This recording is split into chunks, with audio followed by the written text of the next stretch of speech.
नमस्कार विद्यार्थी मित्रांनो, मी प्रदीप फुंदे स्वागत करतो तुमचं टेक एस्पायर यूट्यूब चॅनलमध्ये. मित्रांनो, तर आज आपण जाणून घेणार आहोत, की तुमची इनसेम एक्झाम म्हणजे काय? तर तुमच्या इंजिनिअरिंगमध्ये जी एक्झाम असणार आहे, तर तिची स्ट्रॅटेजी तुमची काय असली पाहिजे? त्याचबरोबर तुमची एंडसेम एक्झाम तिची स्ट्रॅटेजी काय असली पाहिजे? म्हणजे विद्यार्थी मित्रांनो, या व्हिडिओमध्ये मी तुम्हाला पूर्णतः गाईडन्स देणार आहे, की तुम्ही इनसेमचा पेपर कसा लिहायचा, एंडसेमचा पेपर कसा लिहायचा किंवा तुमचा पेपर पॅटर्न कसा असतो, तुमचं इव्हॅल्युएशन कसं होतं किंवा अभ्यास कसा करायचा याविषयी मी तुम्हाला पूर्ण गाईडन्स देणार आहे. म्हणजे ज्या पद्धतीने तुम्ही 11वी-12वी मध्ये अभ्यास केलाय, तर त्याच पद्धतीने इथं अभ्यास करायचा आहे का त्याच्यापेक्षा काही वेगळी मेथड अप्लाय करायची. तर त्याच्यामुळं हा व्हिडिओ शेवटपर्यंत पहा. तुम्हाला खूप याच्यातून नॉलेज मिळणार आहे. त्याच्यामुळे हा व्हिडिओतला एकही तुम्ही सेकंद स्किप करू नका. आणि जर विद्यार्थी मित्रांनो, तुम्ही जर चॅनलला आपल्या अद्यापपर्यंत सबस्क्राईब केलं नसेल, तर प्लीज फक्त आपल्या चॅनलला सबस्क्राईब करा. तर ठीक आहे मित्रांनो, वेळ न घालवता आपण व्हिडिओला सुरू करूया. तर फर्स्ट ऑफ ऑल आपण समजून घेऊया, की पेपर पॅटर्न म्हणजे आपली मार्किंग स्कीम थोडक्यात किती मार्क्सला आपल्याला काय असतंय? तर लक्षात घ्या इनसेम ओके. आता इनसेम एक्झाम तशी म्हणलं तर डायरेक्ट सध्या आता नाहीये. म्हणजे 2019 पॅटर्नमध्ये इनसेम आणि एंडसेम अशा 2 एक्झाम होत्या. म्हणजे इन सेमिस्टर एक्झाम आणि एंड सेमिस्टर एक्झामिनेशन ओके. तर इनसेममध्ये काय असायचं, की पहिले जे 2 युनिट आहेत. आता तुम्ही थोडासा अभ्यास तर इंजिनिअरिंगचा थोडासा सिलेबस तर पाहिला असेल, की आपल्याला टोटल किती तर 6 युनिट आहेत. पर्टिक्युलर सब्जेक्टला प्रत्येक सब्जेक्टला 6 आहेत. तर 2019 पॅटर्नमध्ये कसं असायचं, आता पुणे युनिव्हर्सिटीचा जर आपण विचार केला तर बाकीच्या युनिव्हर्सिटीला थोडंसं हे वेगळं असणार आहे, बरोबर? पुणे युनिव्हर्सिटीचा जर विचार केला तर 6 पैकी 2 जे पहिले युनिट असायचे, तर ते इनसेमसाठी असायचे, ओके. आणि त्याच्यानंतरनं राहिलेले जे 4 युनिट आहेत, तर ते एंडसेमसाठी असायचे, बरोबर? पण आता तसं नाहीये. आता थोडंसं त्यांनी चेंज केलाय, बरोबर? सिलेबसमध्ये. म्हणजे जो आपला 2024 पॅटर्न आहे, तर त्याच्यामध्ये चेंज केलाय. आता तो चेंज काय केलाय? तर टोटल त्यांनी 5 युनिट ठेवलेत. ओके. आणि 5च्या 5ही युनिट तुम्हाला एंड सेमला आहे. त्याच्यामुळे एंड सेमला तुम्हाला किती युनिटची तयारी करायला लागणार? तर 5 युनिटची तयारी करणार. ओके. आता इन सेम असते का? तर मित्रांनो समजून घेऊया. 30 मार्क तुम्हाला असतात आणि ते 30 मार्क ते कॉलेजच्या हातामध्ये असतात. आता पहिले जर आपण पाहिलं समजा नॉन ऑटोनॉमस जर कॉलेज असेल, तर या 30 मार्कासाठी युनिव्हर्सिटी एक्झाम अरेंज करायची आणि या 70 मार्कासाठी सुद्धा युनिव्हर्सिटी एक्झाम अरेंज करायची. ओके. पण आता युनिव्हर्सिटी फक्त या 70 मार्क्ससाठी म्हणजे आपली एंड सेम अरेंज करणार आहे. परंतु हे जे 30 मार्क आहेत, तर हे कॉलेजेसच्या हातात आहे. आता प्रत्येक कॉलेज ठरवणार त्यांना कशा पद्धतीने घ्यायची. आता मोस्ट ऑफ कॉलेजेस काय करतायत, की डायरेक्टली 30 मार्काची एक्झाम घेतायत. ओके. आता या 30 मार्कामध्ये जर आपल्याला 12 मार्क्स पडत असतील, तर आपण पास असू आणि या 70 मार्कमध्ये जर आपल्याला 28 मार्क पडत असतील, तर आपण पास असू. 28 किंवा 28 पेक्षा जास्त आणि इथं 12 किंवा 12 पेक्षा जास्त. ओके. तर आपलं टार्गेट काय असलं पाहिजे, की कमीत कमी आपण पास तरी व्हावं, बरोबर?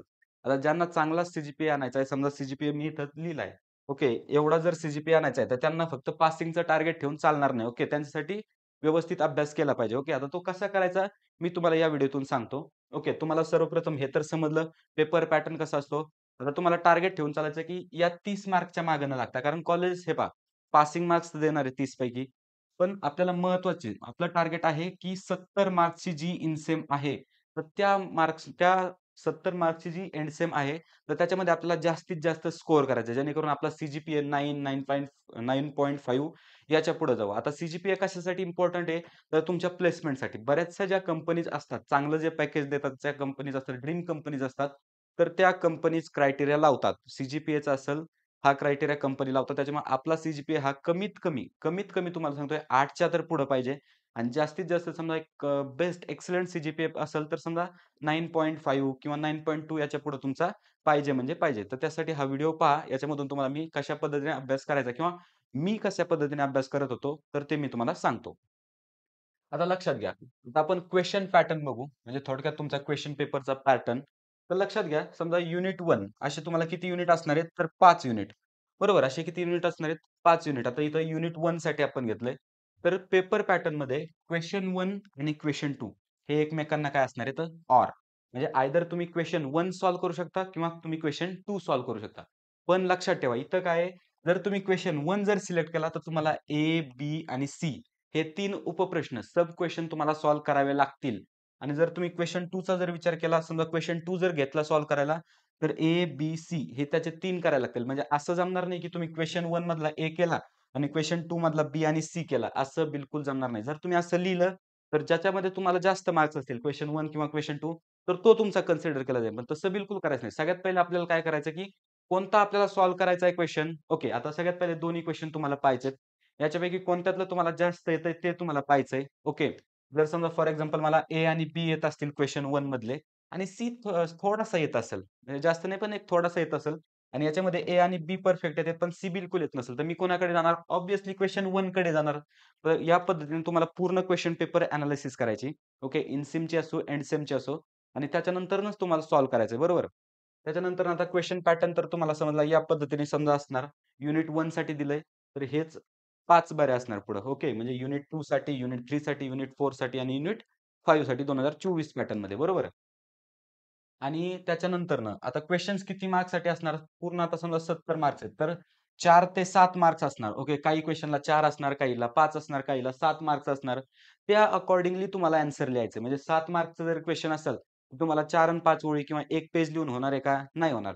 जरी नॉलेज ॲक्चुअल नॉलेज समजा लिहायचं उत्तर 1 पेज जरी असेल, तर ते तुम्हाला कसं तरी वाढवून, वाढवून, वाढवून त्याला 2 किंवा 3 पेज करायला लागणार. जेणेकरून तुम्हाला 7 ते 8 मार्क्स म्हणजे 7 मार्क्स तिथं मिळून जातील. समजा तुम्हाला जर येत नसेल थोडंसं वाढवायचं, तर ते एक दिसलं पाहिजे व्यवस्थित. असण्यापेक्षा दिसण्याला महत्त्व द्यायचं. कारण एक्झामिनरला भरपूर सारे पेपर चेक करायचे असतात. तर एक ट्रुथ आहे.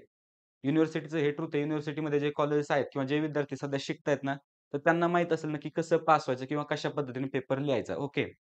आता त्याच्यानंतर जर पाहिलं आपण, आता कशी स्टडी करायची ॲक्चुअल. मी तुम्हाला ॲक्चुअल सांगितलंय कशा पद्धतीने अभ्यास करायचा.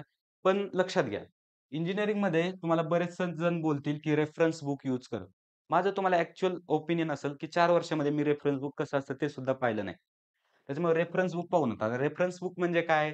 तर समजा मोठं एक पुस्तक असतं, बरोबर? त्याच्यामध्ये तुम्हाला 1 किंवा 2 चॅप्टर त्याच्यातले असतात. पण तुम्हाला ते पूर्ण म्हणजे समजा करायला लागतं. त्याच्यामध्ये व्यवस्थित काय दिलेलं नसतं किंवा समजा आता हे कुठं मिळतं तर कॉलेजच्या लायब्ररीमध्ये. कॉलेजवाले जास्त करून रेफरन्स बुकच तुम्हाला सजेस्ट करतात. पण माझं तुम्हाला होनेस्ट ओपिनियन याच्यावर असेल, की तुम्ही टेक्स्ट बुक आता टेक्स्ट बुक म्हणजे काय? ॲक्चुअल टेक्स्ट बुक नसतं इंजिनिअरिंगला. पण तुम्हाला काय सांगतो, की जे टेक्निकल पब्लिकेशन आहे, टेक नॉलेज आहे किंवा टेक न्यू पब्लिकेशन आहे किंवा निराली पब्लिकेशन आहे. तर यांचे पर्टिक्युलर बुक्स असतात. ते बुक्स तुम्ही घ्या. त्याच्यानंतर पी-डी-एफ वगैरे येत राहतात त्यांच्या, पण प्रिफर करा तुम्ही बुक घ्या. ते बुक तुम्ही घेतल्याच्या नंतरनं तुम्हाला पूर्ण जो सिलेबस आहे आणि त्या पूर्ण सिलेबसमध्ये जे तुमचं कंटेंट आहे, तर ते तुम्हाला व्यवस्थित मिळेल. त्याच्यानंतर पी-वाय-क्यूज वगैरे सर्व गोष्टी त्याच्यामधून मिळतील. म्हणजे तुमचा इंजिनिअरिंगचा परफेक्ट अभ्यास त्याच्यामध्ये होईल. आता मी माझ्या वेळेस टेक न्यू आणि टेक नॉलेज हे 2 जास्त प्रिफर करायचो. म्हणजे टेक नॉलेज जास्त प्रिफर करायचो कारण एक सोप्या पद्धतीने दिलेलं असायचं. आता टेक्निकल बुक जर तुम्ही पाहिलं, समजा इंजिनिअरिंगमध्ये तुम्हाला समजेल आता टेक्निकल जर पाहिलं तर थोडीशी लँग्वेज जी आहे त्याची, तर ती थोडीशी टफ आहे किंवा टेक्निकल लँग्वेज आहे. तर तुम्ही विचार करा समजा नवीन जर बुक घ्यायचा विचार करत असाल तर टेक नॉलेजकडे तुम्ही प्रेफरन्स द्या आणि जर टेक नॉलेज अवेलेबल नसेल तर तुम्ही टेक निओला घ्या आणि M1, M2, M3 निराली. निरालीशिवाय दुसरा तुम्ही ऑप्शनच डोक्यात आणू नका. निराली पब्लिकेशनचं बुक घ्या. M1, M2 आणि M3 सध्या सॉरी M3 नाहीये सध्या. ओके. तर तुम्हाला समजलं कशा पद्धतीने अभ्यास करायचा. आता अभ्यास करत असताना मित्रांनो सगळ्यात महत्त्वाचं किंवा तुमचा मेन साथीदार कोण आहे? तर ChatGPT आणि YouTube. जर एखादी कन्सेप्ट येत नसेल तर डायरेक्ट ChatGPTवर सर्च करायची किंवा डायरेक्ट YouTubeवर त्याचा व्हिडिओ पाहायचा. कारण इथं एक्सप्लेन करणारं तुम्हाला कोण नाहीये, बरोबर? तुम्ही टीचर्सकडून एक्स्पेक्ट करू नका की तुम्हाला ते पूर्ण सिलेबसच एक्सप्लेन करतील वगैरे किंवा स्पून फीडिंगच करतील. स्पून फीडिंग इंजिनिअरिंगमध्ये नाही. म्हणजे आता ते बंद झाले. 12वी पर्यंत कसं आपल्याला एखादा डाउट वगैरे जर असलो, तर आपण काय करायचो, शिक्षकांकडे जायचो, इकडे जायचो. ठीक आहे, शिक्षक तुम्हाला इथे डाउट सॉल्व्ह करतील. पण प्रत्येकाकडूनच अशी आशा ठेवू नका, की तुमचा डाउट व्यवस्थित सॉल्व्ह करतीलच म्हणून. त्याच्यामुळे तुमचा जो डाउट आहे, तो तुम्हाला स्वतः सॉल्व्ह करायचा आहे. तो कशाच्या हेल्पने? ChatGPT असेल, त्याच्यानंतर YouTube वगैरे असेल. YouTubeवर भरपूर सारं कंटेंट अवेलेबल आहे. 5 मिनिट इंजिनिअरिंग सारखं किंवा गेट स्मॅशर सारखे YouTube चॅनल YouTubeवर आहेत किंवा नेसो अकॅडमी सारखे YouTube चॅनल्स आहेत. तुम्ही ते व्यवस्थितपणे रेफर करू शकता. कारण मीही तेच YouTube चॅनल रेफर केलेत माझ्या इंजिनिअरिंगमध्ये. आणि आता इथं मोठ्या अक्षरात तुम्हाला दिलेलं असेल पी-वाय-क्यू. इंजिनिअरिंगचं बॅकबोन. इंजिनिअरिंग एक्झाममध्ये पी-वाय-क्यू सोडून दुसरं काहीच येत नाही. तुम्ही पहा, मागच्या 2-3 वर्षाचे पेपर काढा. ते व्यवस्थित अॅनलाईज करा. त्याच्या म्हणजे समजा ते व्यवस्थित जर तुम्ही अॅनलाईज केले, तर तुम्ही उद्याच्या एक्झामला काय येणार आहे, ते तुम्ही डायरेक्टली ठरवू शकता किंवा डायरेक्टली तुम्ही गेस करू शकता. कारण मागच्या 2-3 वर्षात एवढा सिलेबस म्हणजे पी-वाय-क्यूज कव्हर झालेले असतात. तर त्याच्या व्यतिरिक्त काही येत नाही. त्याच्यामुळे तुम्ही डायरेक्टली जरी पी-वाय-क्यूज सॉल्व्ह केले, ओके.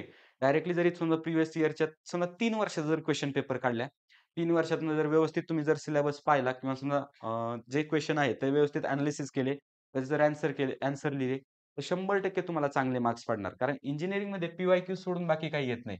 आणि स्पेशली युनिव्हर्सिटीसाठी जे कॉलेजेस समजा युनिव्हर्सिटीमध्ये आहे, पुणे युनिव्हर्सिटीचा जर विचार केला, तर त्यांचा पेपर म्हणजे व्हॅल्यूज सुद्धा चेंज होत नाहीत. काही असे क्वेशन आहेत, की व्हॅल्यूज सुद्धा चेंज होत नाहीत. Directly as it is question येतात. आता ऑटोनॉमस कॉलेजविषयी थोडंसं सांगणं टफ जातं. पण जे युनिव्हर्सिटीच्या अंडर कॉलेजेस आहेत, पुणे असेल किंवा मुंबई युनिव्हर्सिटी असेल, पी-वाय-क्यू मस्ट आहे. तुम्ही पी-वाय-क्यू करा म्हणजे कराच. ओके. पी-वाय-क्यू करण्यासोबत आपल्याला कन्सेप्ट सुद्धा करायचा. फक्त पी-वाय-क्यूच करून उपयोग नाही. पण पी-वाय-क्यूजला तेवढंच महत्त्व जेवढं महत्त्व तुम्ही कन्सेप्टला देताय. ओके. त्याच्यानंतर ना आता पेपर कसा लिहायचा? मित्रांनो, बऱ्याचशा विद्यार्थ्यांना कसं सगळी कन्सेप्ट येत असते, सगळे पी-वाय-क्यू सॉल्व्ह करत असतात, पण ॲक्चुअल पेपर त्यांना लिहिता येत नाही.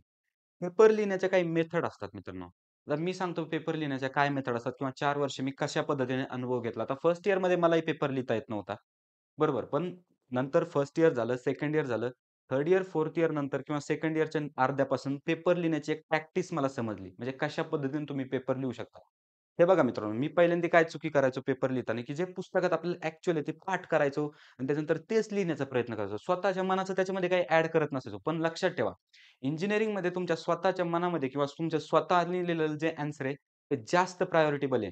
म्हणजे तुम्ही जर ॲक्चुअल पुस्तकातलं लिहिलं, ठीक आहे, त्याला मार्क्स मिळून जातील. पण तुम्ही जे स्वतः लिहिताय, ओके, तुमच्या शब्दामध्ये तुम्ही एक्सप्लेन करताय. समजा एखादा क्वेशन आहे, तुम्ही त्याची डायग्राम काढली, ओके. त्या डायग्रामला नेम वगैरे दिले, समजा फिगर असं काय नेम वगैरे दिलं 3.2 नेम वगैरे दिले, डायग्राम काढली. त्यानंतर त्या डायग्राममध्ये काय गिव्हन आहे, त्याच्यानंतर त्याचं एक्सप्लेनेशन तुमच्या शब्दामध्ये. आज या पद्धतीचा जर क्वेशन तुम्ही लिहिला, ओके, थोडासा चुकला तरी तुम्हाला आउट ऑफ मार्क मिळून जातात.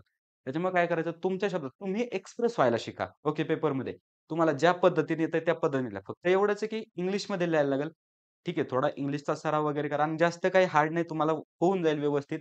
फक्त माझं सांगण्याचं तात्पर्य एवढंच आहे की तुम्हाला जेवढं येतंय तेवढं लिहा किंवा समजा तुमच्या शब्दात एक्सप्लेन करण्याचा प्रयत्न करा. जास्त टेक्निकल वर्ड्सकडे किंवा टेक्निकल भाषेकडे तुम्ही जाऊ नका. तुम्हाला जेवढ्या पद्धतीने येतंय किंवा डायग्राम वगैरेच्या हेल्पने जर तुम्ही सॉल्व्ह केलं किंवा समजा चार्ट्स वगैरे. समजा तुम्हाला कशाचे तरी टाइप्स वगैरे विचारायचे. समजा काही एखादी गोष्ट आहे तिचे जर टाइप विचारले, तर तुम्ही ट्रॅडिशनल मेथडने काय लिस्टिंग मेथडने जर लिहायला गेला, तर ते एवढे इफेक्टिव्ह वाटणार नाही. पण त्याच ऐवजी समजा जर ते चार्ट असतील, तर तुम्ही जर अशा पद्धतीने जर चार्ट काढला, ओके, अशा पद्धतीने जर चार्ट काढला, तर तो खूप इम्पोर्टंट होईल किंवा तो खूप एक तुमचा जो क्वेशन आहे, ओके, एक्झामिनर सॉल्व्ह करताना समजा क्वेशन पेपर चेक करताना काय करेल, फक्त हा चार्ट बघेल आणि तुम्हाला आउट ऑफ मार्क देऊन जाईल. ओके. त्याच्यामुळे काय करायचं चार्ट असेल किंवा जे रिप्रेझेंटेशन आहे आपल्या पेपरचं, तर ते तुमचं व्यवस्थित असलं पाहिजे. त्याच्यानंतर जे तुमचं अक्षर आहे, तर ते अक्षर जर तुमचं चांगलं असेल तर ठीक आहे, खूप चांगली गोष्ट आहे. पण अक्षर जर चांगलं नसेल तर अक्षर सुधरवा आणि पेपर जो असतो, तो एक सुवाच्यमध्ये लिहा. म्हणजे समजा जो एक्झामिनर असतो किंवा समजा पेपर चेक करणारा जो व्यक्ती आहे, त्याला पेपर चेक करताना कोणताही प्रॉब्लेम आला नाही पाहिजे किंवा समजा म्हणजे पहिल्यातला ए लिहिला इथं पहिल्या पेजवर, त्याच्यानंतर पहिल्यातला बी लिहिलाय लास्ट पेजवर, असं बिलकुल करू नका. कारण ते एक बॅड इम्प्रेशन आपलं त्यांच्यावर पडतं. त्याच्यामुळे काय करायचं पेपर लिहिताना एकदम सुवाच्य ह्याच्यामध्ये क्वेशन पेपर तुमच्या हातामध्ये पडल्यानंतर काय करायचं तर मी तुम्हाला सांगतो. समजा पर्टिक्युलर क्वेशन पेपर तुमच्या हातामध्ये पडली, तर त्याच्यामध्ये सगळ्यात पहिलं काय करायचंय, की क्वेशन्स तुम्हाला ठरवायचे कोणते करायचे. क्वेशन 1, क्वेशन 2, क्वेशन 3 आणि क्वेशन 4. ओके. आता क्वेशन 1, क्वेशन 2 एकमेकांना ऑर असतील. क्वेशन 3 आणि क्वेशन 4 एकमेकांना ऑर असतील. तर या पद्धतीने तुम्हाला ठरवायचं, की मला क्वेशन 1 मधले किती येतंय. समजा ए, बी येतोय बरोबर, सी येत नाही. त्यानंतर क्वेशन 2 मधलं काय येतंय, ए, बी आणि सी थोडंसं येतोय. तर तुम्ही क्वेशन 2 कडे जा. त्याच्यानंतर सेम पद्धतीने तुम्हाला ठरवायचं, की क्वेशन 2 आणि याच्यामधला कोणता करायचा आहे. ओके. कोणता करायचा आहे तुम्ही एकदा ठरवलं. त्याच्यानंतरनं आता काय करायचं, हे बघा मी एक ऑब्झर्व्ह केलंय, की समजा आपण ज्यावेळेस क्वेशन कोणते करायचे हे ठरवतो. तर आता हे बघा इंजिनिअरिंगमध्ये आपण अभ्यास केलेला असतो आणि मोस्ट ऑफ स्टुडंटनी समजा एक रात्र अगोदर केलेलं असतं. म्हणजे ते एक शॉर्ट टर्म मेमरीमध्ये आपल्या फिट होत असतं आणि ज्यावेळेस आपण ठरवतो क्वेशन ए करायचा आहे, ओके, क्वेशन 1 करायचा आहे. ते क्वेशन आपल्या नजरेखालून घालतो आपण. तर त्यावेळेस जे तुमचं समजा ते करायचंय तुम्हाला, तर तेच तुमच्या लक्षात राहतं. बाकी तुमचं डिलीट होऊन जातं. मग या पद्धतीने समजा त्याचा अनुभव मी घेतलाय. त्याच्यामुळे मी तुम्हाला सांगतोय. आता प्रत्येकाविषयी हे वेगळं घडत असेल, ओके. पण माझं सांगण्याचं तात्पर्य काय, ज्यावेळेस क्वेशन पेपर तुमच्या हातामध्ये येतो, तर त्यावेळेस तुम्ही या पद्धतीने टिक करून घ्यायचं, की तुम्हाला कोणता क्वेशन करायचा आहे आणि कोणता क्वेशन नाही करायचा. या पद्धतीने तुम्ही जर पेपर लिहिले, तर तुम्हाला नक्की चांगले मार्क्स पडतील. तुमच्या इंजिनिअरिंगसाठी आपल्याकडून, आमच्या टीमकडनं, टेक एस्पायर टीमकडनं खूप खूप शुभेच्छा. व्यवस्थित मार्क्स काढा, चांगला सी आणा आणि चांगल्या एखाद्या कंपनीमध्ये प्लेस व्हा, एवढीच आमची अपेक्षा आहे. बरोबर? तर ठीक आहे मित्रांनो, व्हिडिओ जर तुम्हाला आवडला असेल, तर व्हिडिओला लाईक करा. ओके. तुमच्या मित्र-मैत्रिणींसोबत जे नवीन आता इंजिनिअर होणार आहेत, म्हणजे समजा ज्यांनी इंजिनिअरिंगला ॲडमिशन घेतलंय, तर त्यांच्यासोबत हा व्हिडिओ शेअर करा. त्यांनाही थोडीशी माहिती होईल. ओके, पेपर कसा लिहायचा किंवा अभ्यास कसा करायचा याबद्दल. आणि महत्त्वाचं म्हणजे जर तुम्ही आपल्या चॅनलला सबस्क्राईब केलं नसेल, तर प्लीज फक्त आपल्या चॅनलला सबस्क्राईब करा. तर ठीक आहे मित्रांनो, भेटूया नेक्स्ट व्हिडिओमध्ये अशाच एका इन्फॉर्मेटिव्ह टॉपिकसोबत.